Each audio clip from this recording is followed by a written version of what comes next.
Welcome to Business Matters. Today, we'll be looking at leadership and leadership styles.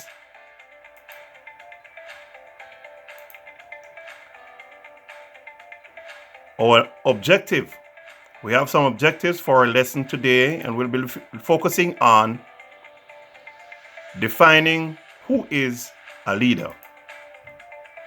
We'd like as well to outline the essential characteristics of a good leader.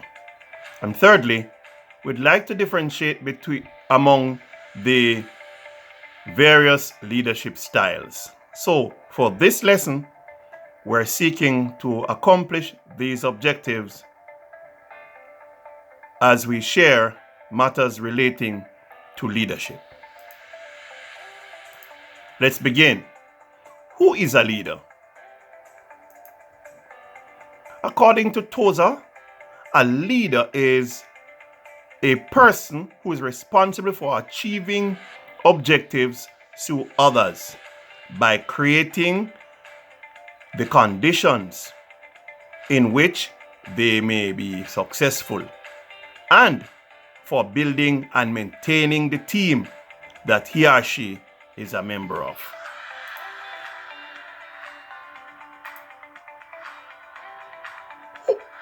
What is leadership? Well, leadership is the process of influencing the activities of an individual or a group. Leadership is the process of influencing the activities of an individual or a group in effort towards achieving a particular goal.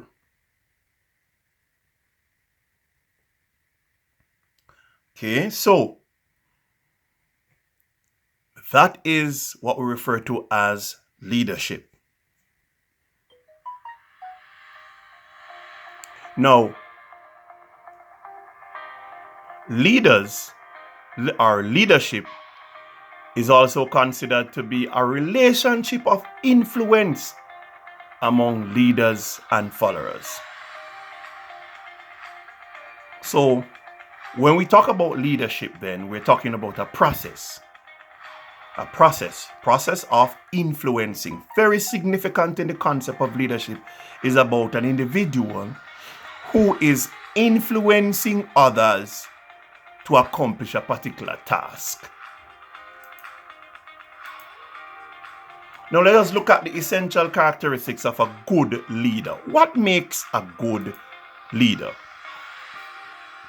Now, a good leader should possess the following. 1, they are self-aware and prioritize personal development. What do we mean by that? Now, effective leaders focus on developing their emotional intelligence, When they work to refine this quality, they are more adaptive, resilient, and accepting of feedback from others. A good leader, yes, they set and prioritize goals. In other words, they put most important things first and take responsibility for the accomplishment of these goals. They set boundaries. A good leader set boundaries between their personal and their professional lives.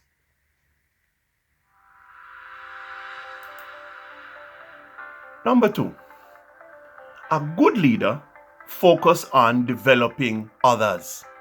That is, they are seeking to delegate, coach, and mentor their followers. A good leader encourages strategic planning or strategic thinking, beg your pardon, innovation, and action. So a good leader is not someone that just have ideas, but they have strategic, innovative ideas and they put them to action. By that we mean they seek to maintain a flexible mindset and to be willing to try new ideas. They encourage creativity and innovation in their team. They make informed decisions, yes, and these leaders often have, yes, the ability to take risky decisions, right? They are willing to take decisions. They'll make risky decisions, but they know they must take action. A good leader, yes, are ethical. This leader is ethical and shows good judgment.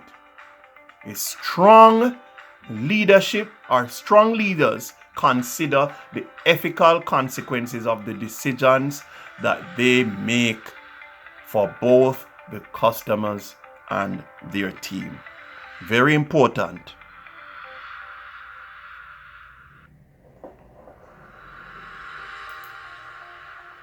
When leaders are honest with employees, they reciprocate this trust and the entire organization operates with integrity. And what that means is followers will follow you when you are a honest leader. When they can trust what you say and that you represent your word. Whatever you have committed yourself to do, then you do it. And that will build integrity in the organization.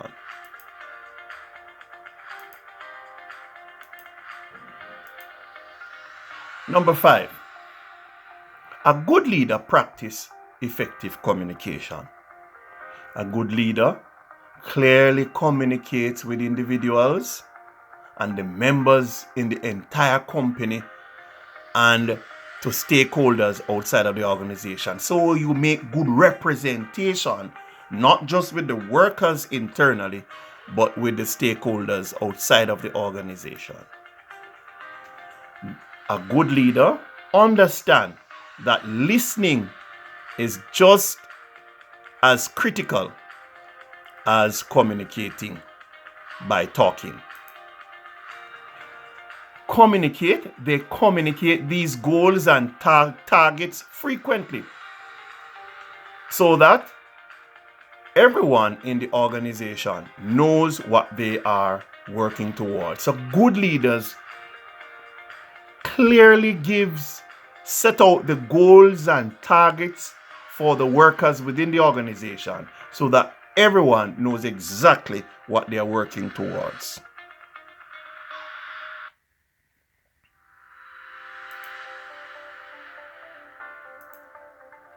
Now let us look at the types of leadership style. Types of leadership style.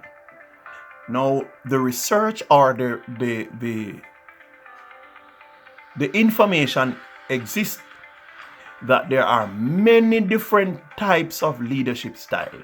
The research is there to show many and varied leadership styles. But today we're going to look at 5 characteristics. We're going to look at the autocratic leadership style, the democratic leadership style, the charismatic leadership style, the transformational leadership style, and laissez-faire leadership style. So we'll be seeking to address these 5 leadership styles. Let's begin looking at the first one, autocratic leadership. What is autocratic leadership? Well, autocratic leadership is also known as authoritarian leadership. And so when we refer to autocratic leadership, we're referring to a management style where one person controls all the decisions and takes very little input from other group members. So an autocratic leader mostly take control of the decision making of the group. This style is useful, yes. It is not all bad. The autocratic leadership style is not to be frowned on. It has some positives, and one of which is that in organization and companies, it is useful when the organization demand an error-free outcome.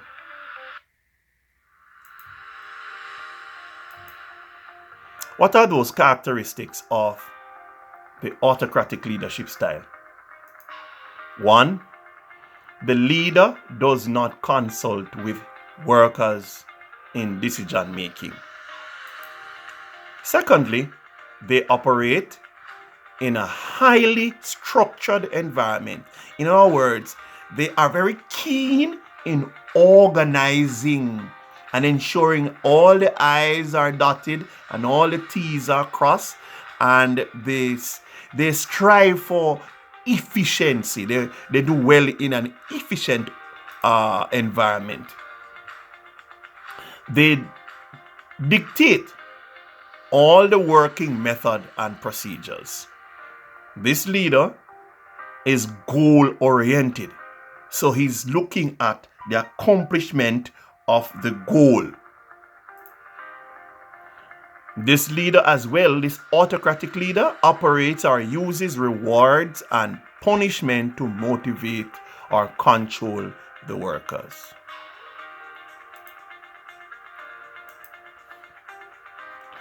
So what are the benefits of exercising or using autocratic leadership? Is there anything good about it? Can it benefit anyone by using it? Oh yes. So let's see some benefits here. It allows for fast decisions to be made. Sometimes in a large organization, when there are varying levels or several levels of management and structure, decisions that need or action that needs to be taken quickly, yes, with an autocratic leadership style, it is advantageous because the decision can be taken and you can take advantage of the circumstances that you are seeking to meet. Secondly, it improves productivity because there is clear workplace expectation. So there is clear workplace expectation. So it improves productivity. It's about ensuring you get the most out of the time, out of the material, out of your workers. Number 3, there is a clear chain of command. With autocratic leadership, there's a clear chain of command. And remember, we spoke a while ago about the structure. The leader likes to have clear structures and highly structured environment. Clear goals and strong leadership often results in well understood chain of command and responsibility, which can allow certain workplace to flourish. But there are some limitations with this type of leadership, this autocratic leadership style. 1, it often leads to micromanagement. What is meant by micromanagement? The leader is not just only seeking to deal with the large activities or the more broad activities in terms of governance, but he is also become concerned and wants to be integral in the minute operation, perhaps by a level 1 worker. He gets into micromanaging, wants to ensure that every individual is carrying out a particular task and will give attention to it. And so sometimes take away from the initiative of the workers. Number 2, it creates a work culture based on the leader. It creates a work culture based on the leader and a lack of trust. So one of the limitation or disadvantage with the autocratic leadership style is that it makes the people who are working in the organization dependent on the leader. And for some reason, they may not have much trust. It may create lack of trust as well. Especially the leader is not somebody who creates confidence in their actions. Number 3, it creates a system of dependence due to little or no flexibility, right? So the autocratic leadership, because it creates a system of dependency, the workers tend not to be as flexible, as innovative, and to work more on instruction than on their initiative. Let's move on to the democratic leadership style. Now, the democratic leadership, also known as the participative leadership or shared leadership. The democratic leadership style is a type of leadership style in which members of the group take a more participative role in the decision-making process. Let's look at some characteristics then of the democratic leadership style. The leader involves the workers in the decision making, allow them to participate in the process of decision. Secondly, performance and participation is high in the team. In other words, the workers feel so much accepted that they are willing to do more and to participate as a team. Third characteristic of this leadership style is that creativity is encouraged and rewarded. Fourthly, members of the group feel more engaged in the process. They feel what? More engaged. They feel a part of the system.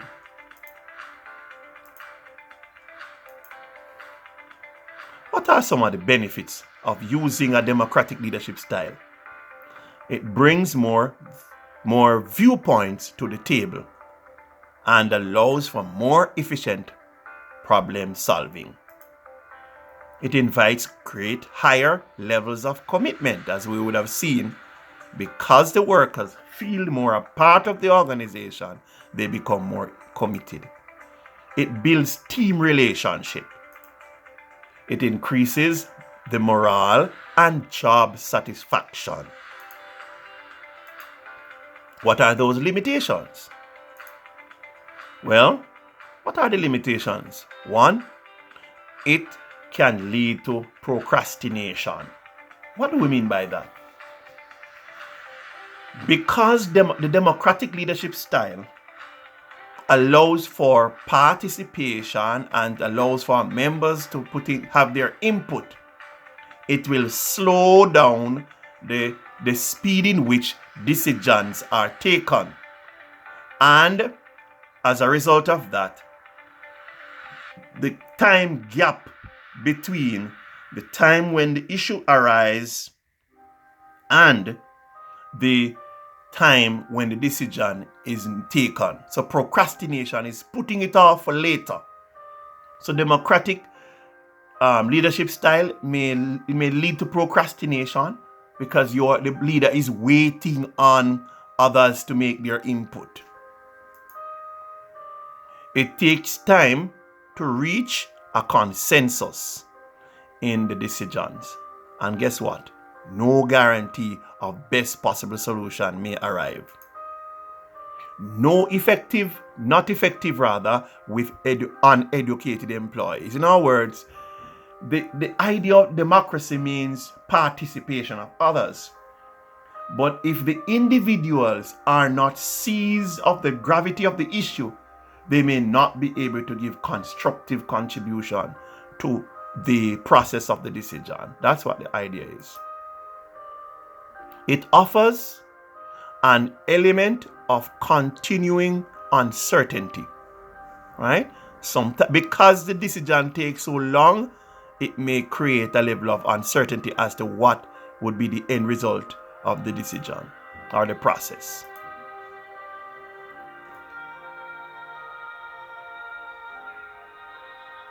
Now, charismatic leadership. What is charismatic leadership? Now, charismatic leadership refers to the interaction between a leader's personal charisma, the followers'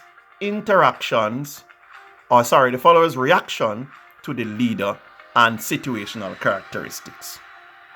So we're saying that charismatic leadership is really the interaction between the leader's personal charisma and the followers' reaction to the leader and the situational characteristics. Now, you would have heard the word charisma. What does the word charisma mean? The word charisma comes from the Greek word charis, which means gift or grace.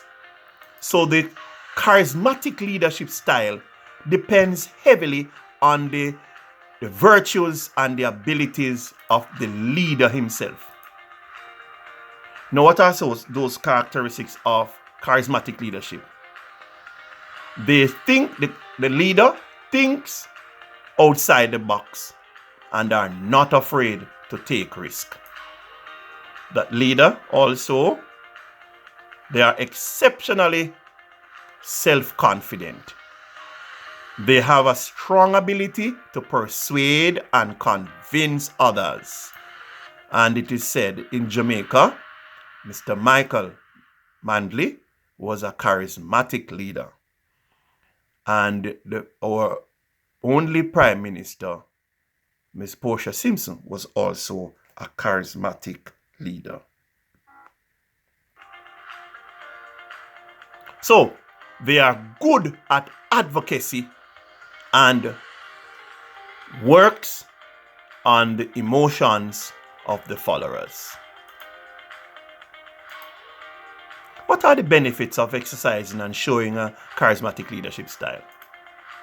1, they display a great level of confidence to convince a large audience. So the charismatic leader, as I said before, a lot is depending on his skills and abilities and talents to convince others to get the job done. They usually adopt and possess the power to make the followers feel comfortable with the environment and the circumstances there. In other words, the situation might be adverse, but they are able to persuade you of the bigger picture in order to get you to get it done. The charismatic leaders motivate and inspire the workforce. They do well in times of difficulty, where they can demonstrate their outstanding devotion to the cause and lead everyone out of the difficulty. Now let's look at the limitations. 1, the leaders may sometimes become overconfident and start exercising narcissism. That is a personality disorder or a manipulative behavior. They are so anxious wanting to get you to do what they want you to do that they believe that they'll go to any extent. They may go to any extent to try to convince you, even to be false or to tell a lie to convince you to get it done. Yes?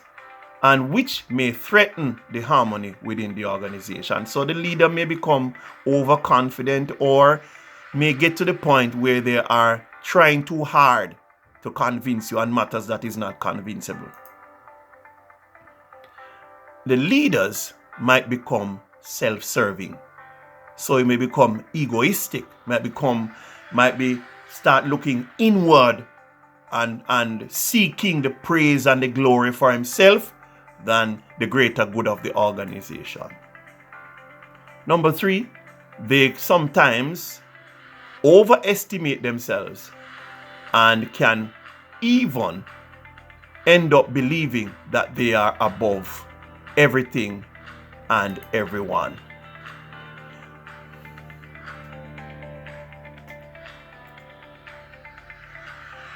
So, ladies and gentlemen, thank you very much for participating as we have sought to share with you the leadership styles and the benefits and limitations thereof.